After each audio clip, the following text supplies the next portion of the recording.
Imaginez, le soir venu, la lumière tamisée, vous êtes seul ou entre amis. Vous entendez le doux tintement du cristal, et un liquide se verse dans un verre. Vous prenez une gorgée, une sensation de détente et de chaleur vous envahit. Vous croyez que ce rituel vous est propre. Vous êtes certain que les seules personnes présentes dans la pièce sont celles que vous voyez de vos propres yeux. Mais que diriez-vous si je vous disais qu'à cet instant précis, attiré par le parfum d'une décomposition éthérée, quelque chose d'autre est assis à vos côtés? Les sages de l'Antiquité, des prêtres d'Égypte aux pythagoriciens initiés, ont gardé un silence inquiétant sur la véritable nature de l'ivresse. Pourquoi l'alcool était-il strictement, voire mortellement, interdit dans toutes les écoles ésotériques qui formaient magiciens et souverains? Les grands maîtres du passé étaient-ils simplement des rabat-joie, soucieux de votre foi? Ou bien percevaient-ils ce que le voile du matérialisme dissimule aux yeux modernes? Aujourd'hui, nous allons ouvrir un chapitre interdit de l'anatomie occulte. Nous allons explorer ce que la science moderne craint de regarder. Nous parlerons de ce compagnon de beuverie invisible, cette entité que vous invitez sans le savoir dans votre temple à chaque verre. Vous découvrirez pourquoi le mot « alcool » a une étymologie sinistre, associée à la dévoration de la chair, et pourquoi ce que vous appelez légèreté et joie se manifeste, sur le plan subtil, comme un festin sanglant de parasites. Préparez-vous. Ce que vous allez entendre pourrait bien changer à jamais votre vision des toasts. Cette révélation pourrait susciter du rejet, de la colère ou de la peur. Et c'est normal, car c'est la réaction de cette part de vous qui a l'habitude de dormir. Mais si vous êtes prêt à découvrir qui contrôle réellement vos désirs lorsque votre esprit est embrumé, et quel prix terrible l'âme paie pour l'illusion de cette liberté, regardez jusqu'au bout. Nous levons le voile sur un secret qui nous a été caché pendant des siècles. La bataille pour votre âme a déjà commencé, et vous devez connaître l'ennemi. Elena Petrovna Blavatsky, celle qui a apporté la connaissance secrète de l'Orient à l'Occident, en a parlé avec franchise et sans pitié. Mais ces avertissements ne concernaient ni la santé du foie ni les conséquences de l'ivresse sociale. Elle parlait de l'âme. Elle parlait d'une guerre invisible qui commence dès que la première goutte d'alcool touche votre langue. Et dans cette guerre, la plupart des gens perdent, sans même se rendre compte que la bataille a commencé. Aujourd'hui, nous allons démasquer l'une des drogues les plus socialement acceptées de l'histoire de l'humanité. Nous ne vous ferons pas la leçon sur les dangers pour la santé. N'importe quel médecin peut vous le dire. Nous irons là où la médecine ne peut pas. Nous discuterons de ce qui arrive à votre corps subtil, à votre aura et à votre conscience lorsque l'alcool pénètre dans votre circulation sanguine. Blavatsky affirmait, l'alcool est la clé qui ouvre la porte du plan astral inférieur. Mais qui vous attend derrière cette porte? Et pourquoi ceux qui recherchent la force spirituelle, la clarté et la véritable liberté évitent-ils l'alcool comme la peste? Préparez-vous, car ce que vous allez apprendre aujourd'hui pourrait changer à jamais votre rapport à un verre de vin au dîner. Ce n'est pas qu'une simple boisson, c'est un rituel d'invitation. Et aujourd'hui, nous découvrirons qui vous invitez exactement. Commençons par la question fondamentale. Qu'est-ce que l'alcool d'un point de vue occulte? Dans le monde moderne, on nous a appris que c'est un facilitateur social, un moyen de se détendre, de soulager le stress et d'être plus joyeux.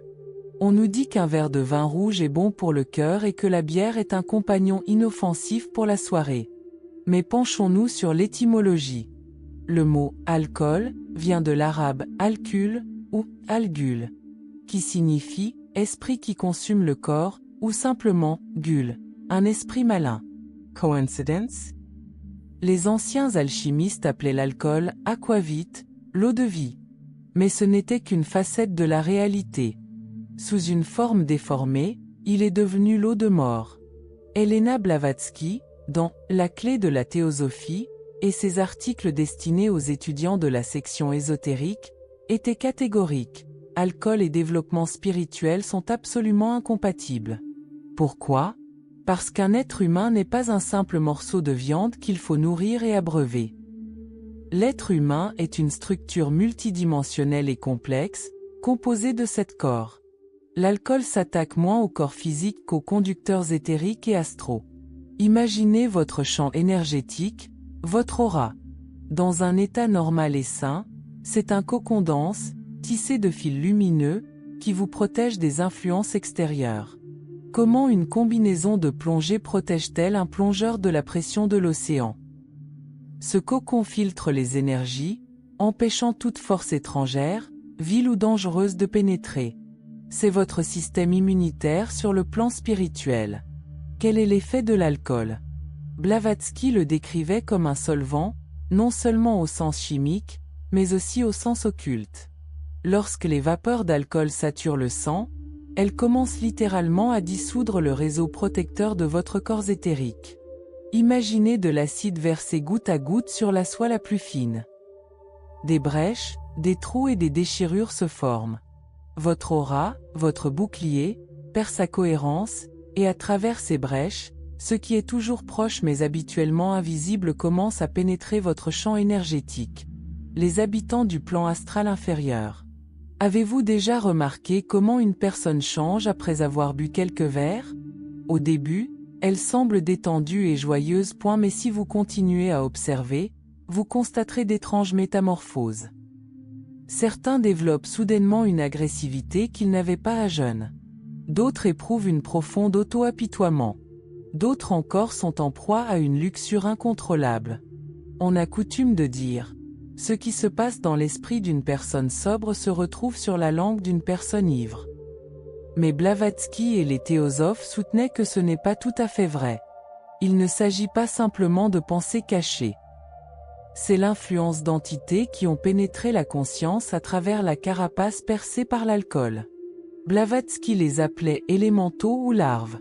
Ce sont des amas d'énergie semi-intelligents, habitant le plan astral et se nourrissant de vibrations grossières, colère, passion, peur, folie.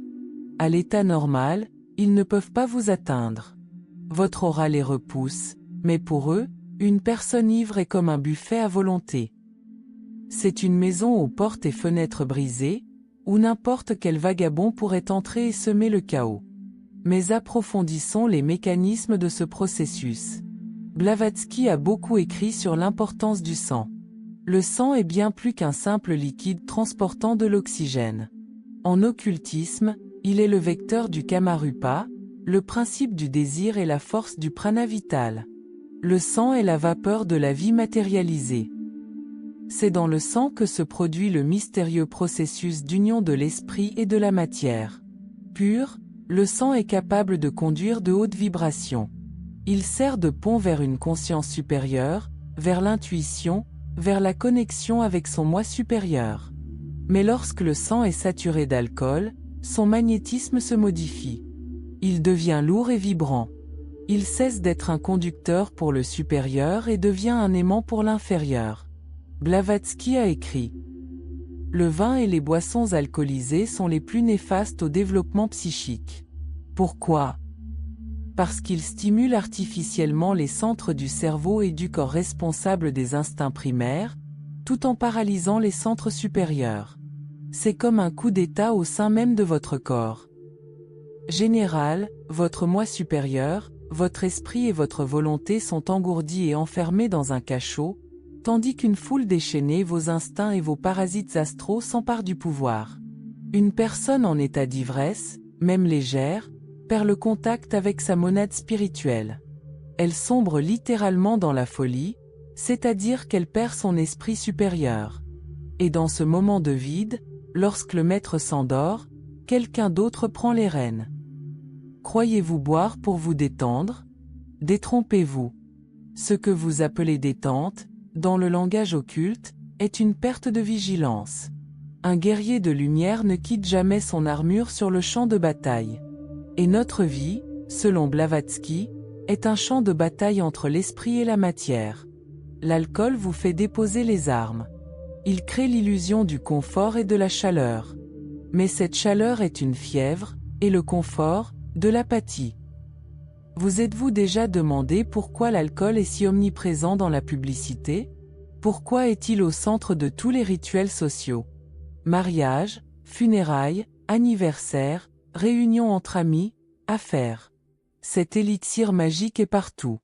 Les théosophes ne voient pas cela comme une coïncidence, mais comme l'œuvre de forces obscures cherchant à maintenir l'humanité dans un état léthargique et bestial.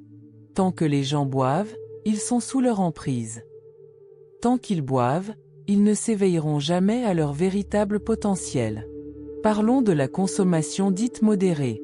Nombreux sont ceux qui diront « Je ne suis pas alcoolique. Je prends un verre de vin le week-end. » Où est le problème? Elena Blavatsky a réagi très durement à cette affirmation. Pour une personne ordinaire, vivant uniquement d'intérêts matériels, cela n'est peut-être pas fatal, bien que nocif.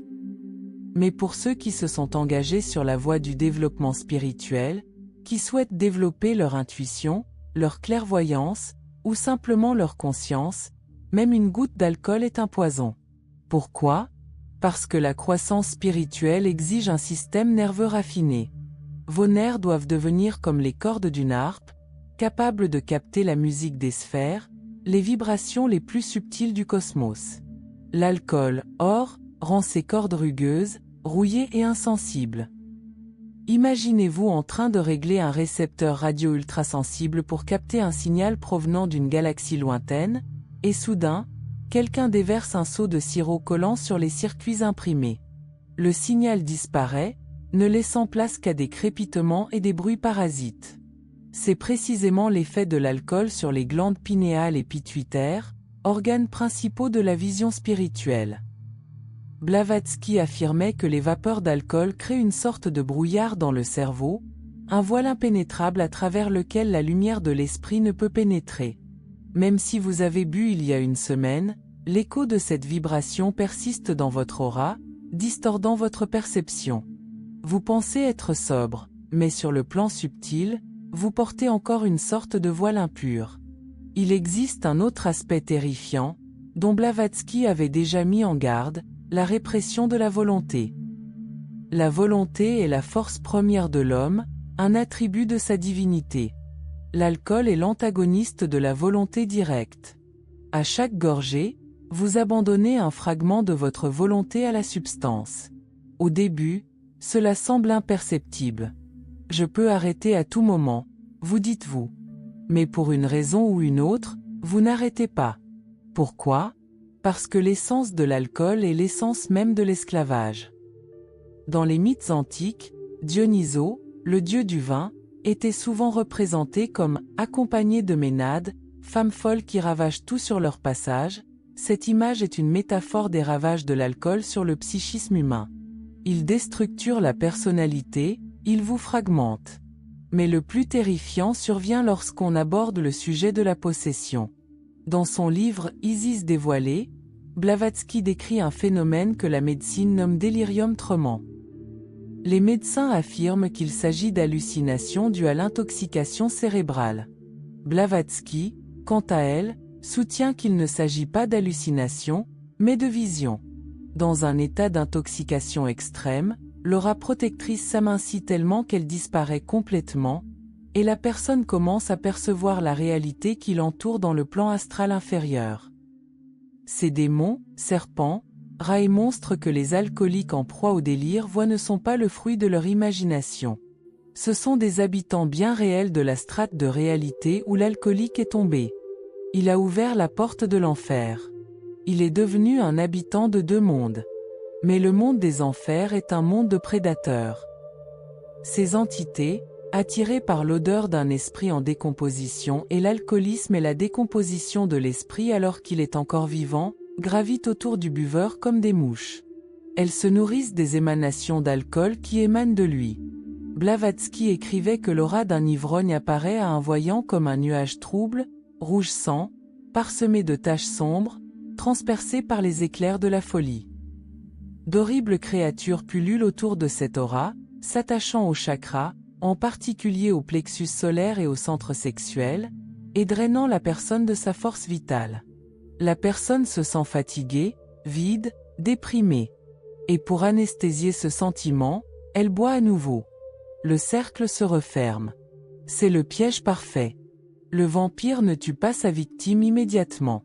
Il la force à se nourrir pendant des années. Vous pourriez dire, mais je ne suis pas alcoolique. Je suis loin d'être atteint de délirium tremens. Mais souvenez-vous, la loi est la même pour tous. La différence est purement relative. Si un alcoolique est une maison aux murs délabrés, un buveur modéré est une maison dont la porte est constamment entr'ouverte, par laquelle des intrus s'introduisent régulièrement pour y dérober un peu d'énergie, insuffler une mauvaise pensée ou provoquer une querelle. Vous est-il déjà arrivé de vous réveiller après une soirée avec un sentiment de honte, même sans avoir rien fait de répréhensible? Ce sentiment est un signal de votre âme. Il crie que votre sanctuaire a été profané pendant la nuit. Pendant que vous dormiez, ivre ou en train de faire la fête, des hordes d'énergies impures ont traversé votre champ énergétique, y laissant leurs traces. Il s'agit d'une souillure spirituelle, très difficile à effacer. Blavatsky a également souligné le lien entre l'alcool et le karma. Boire de l'alcool aggrave le karma non seulement parce qu'une personne ivre peut commettre un crime ou agir de façon insensée, mais aussi parce que le simple fait de renoncer volontairement à la raison, ce don qui nous définit en tant qu'être humain, constitue un crime karmique. Nous sommes venus au monde pour développer notre conscience, la rendre aiguë et limpide, tel un diamant. Souiller ce diamant de crasse, c'est aller à l'encontre du dessein de l'évolution. Et la nature, ou la loi, se venge cruellement pour cela. La dégradation des lignées où les ancêtres buvaient n'est pas seulement génétique, c'est l'héritage d'une matrice éthérique endommagée. Les enfants d'alcooliques naissent avec une aura affaiblie, une prédisposition à l'obsession et des failles dans leur défense. C'est un héritage karmique, transmis par un sang souillé de poison. Mais il y a un aspect encore plus profond. Blavatsky parlait de magnétisme. Chaque personne possède son propre magnétisme, qui attire certains événements, personnes et énergies. L'alcool modifie la polarité de votre magnétisme. D'un être solaire, actif et généreux, vous vous transformez en un être lunaire, passif et consommateur. Vous commencez à attirer l'échec, la maladie et les personnes malfaisantes. Vous perdez le cours de la chance, car la chance est une vibration de haute pureté. L'alcool, en revanche, vous plonge tout au fond de l'échelle vibratoire. Avez-vous déjà remarqué combien les buveurs se plaignent souvent de la vie, de la façon dont le monde les traite injustement? Ils ne réalisent pas qu'ils ont réaccordé leur système nerveux à une vague de chaos et de souffrance. Et cela ne s'applique pas seulement aux alcools forts. La bière, souvent considérée comme du pain liquide, contient du houblon. En ésotérisme, le houblon est perçu comme une plante aux effets soporifiques, abrutissants et abrutissants. Il rend l'esprit morne, léthargique et passif. C'est l'outil idéal pour soumettre la volonté des masses. Si vous voulez soumettre le peuple, donnez-lui de la bière bon marché. Les anciens souverains le savaient, et les entreprises modernes le savent aussi.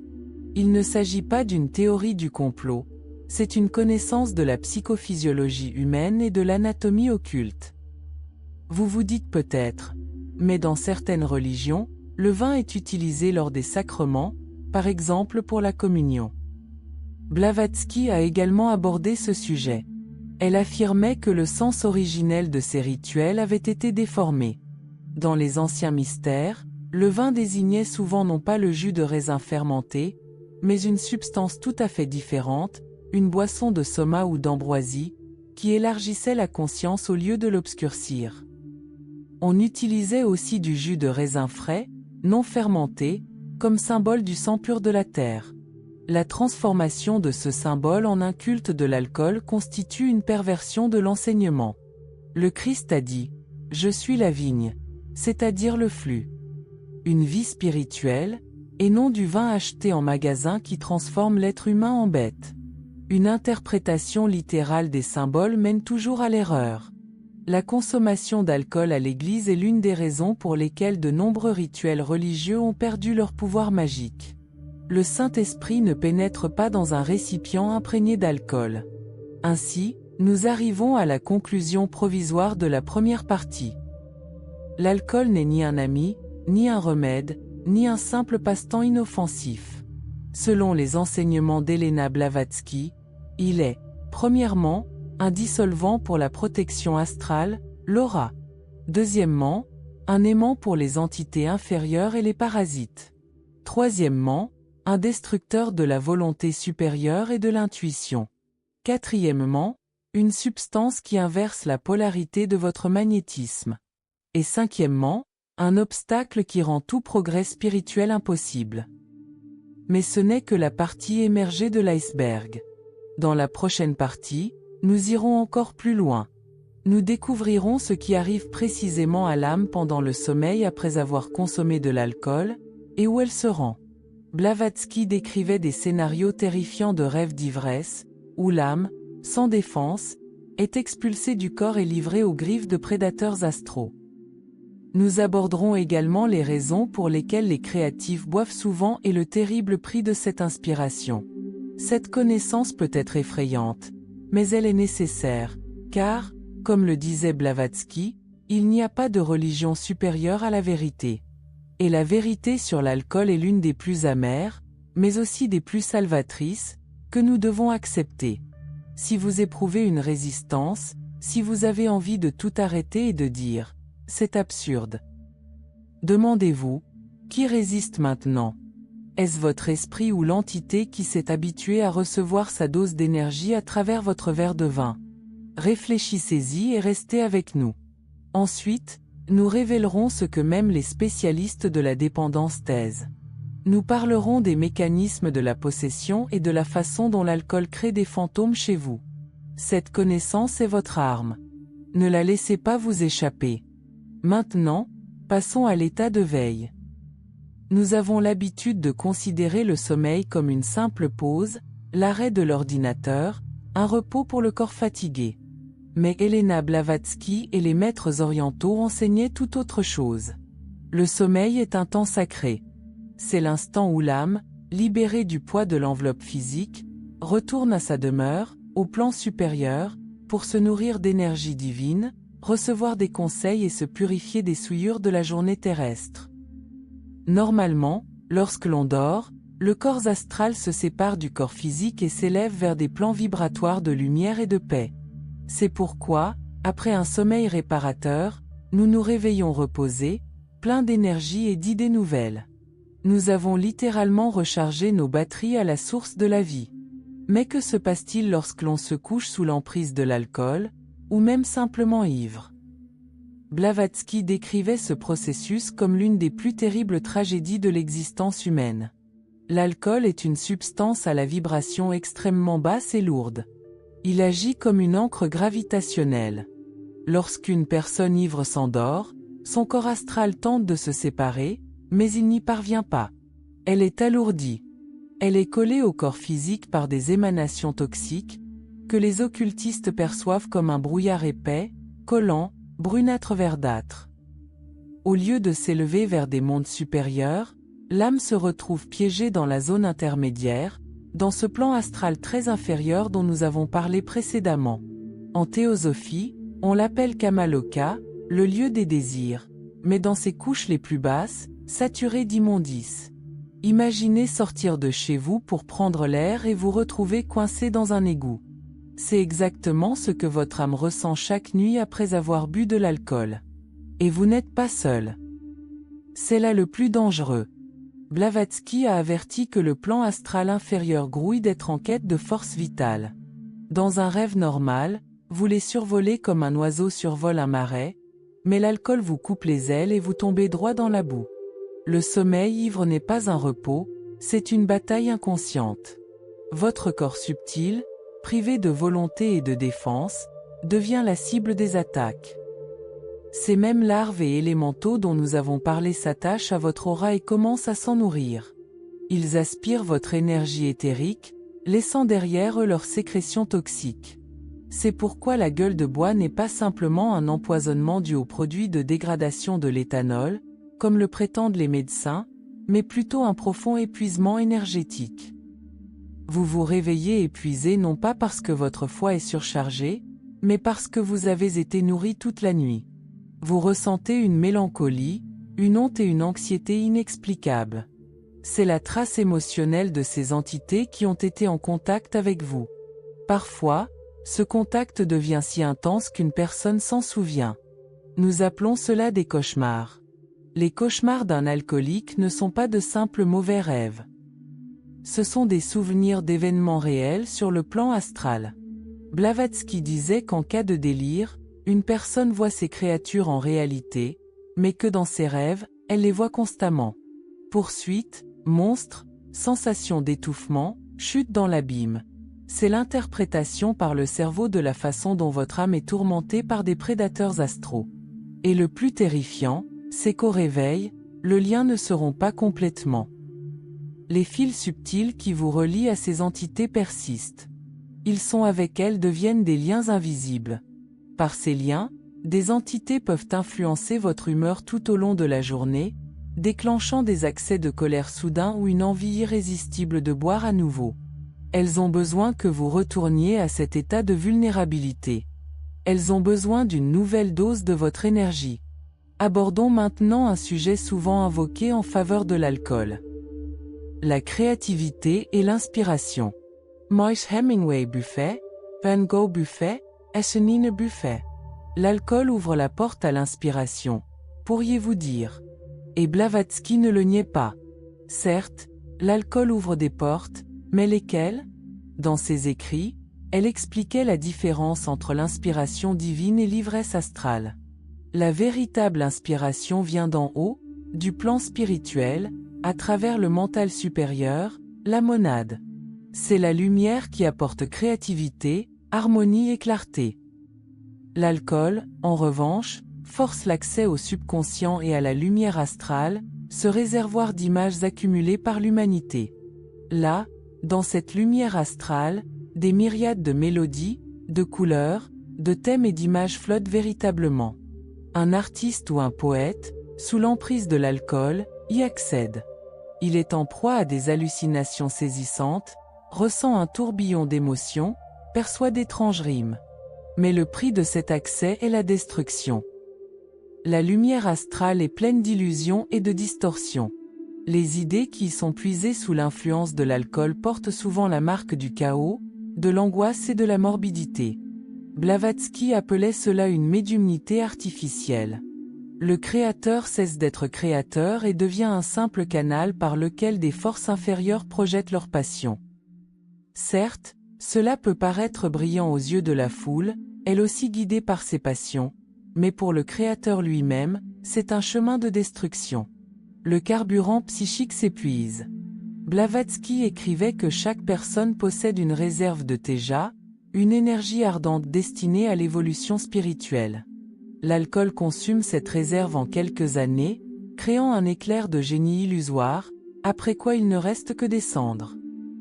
Considérons le destin des grands créateurs, alcooliques.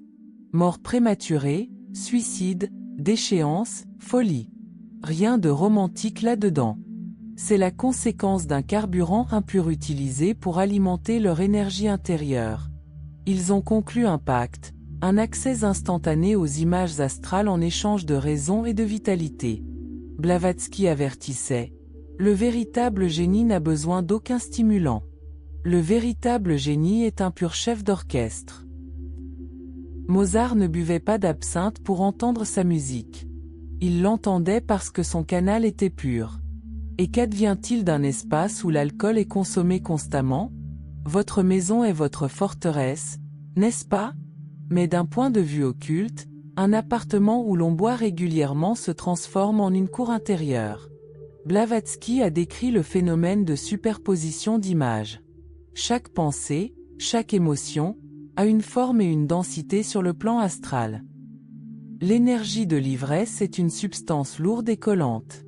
Elle se dépose sur les meubles, les murs et les vêtements. Elle imprègne l'espace. Avez-vous déjà mis les pieds dans l'appartement d'un alcoolique ou dans un bar le matin avant d'avoir fait le ménage? L'odeur n'est pas seulement celle de l'alcool, mais aussi celle du désespoir, de la mélancolie et d'une lourdeur pesante. C'est l'odeur d'une énergie psychique en décomposition.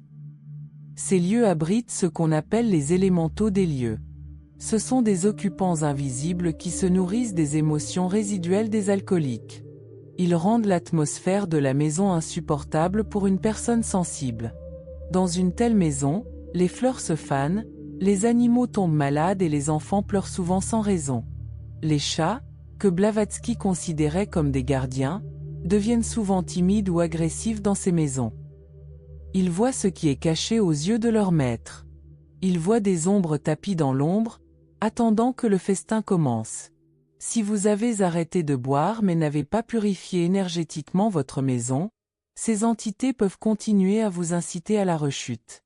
Elles créeront une situation de conflit, de tension et un sentiment de lourdeur, afin que vous repreniez la bouteille et les nourrissiez. Purifier sa maison après avoir arrêté l'alcool est un rituel indispensable, que nous aborderons plus tard. Mais il existe un aspect encore plus profond et plus effrayant, concernant l'énergie sexuelle. Blavatsky, s'appuyant sur les tantras orientaux, affirmait que l'énergie sexuelle et l'énergie spirituelle ne font qu'une, la Kundalini. Dans un état d'évolution normal, cette énergie devrait s'élever des centres sexuels vers le cœur et la tête, se transformant en intuition spirituelle et en créativité. L'alcool inverse de force ce flux vers le bas. Il stimule les centres inférieurs, provoquant la luxure, mais bloque la possibilité de sublimation et d'ascension de cette énergie. L'individu devient alors prisonnier de ses instincts animaux. De plus, au moment de la conception chez une personne ivre, un événement terrible se produit.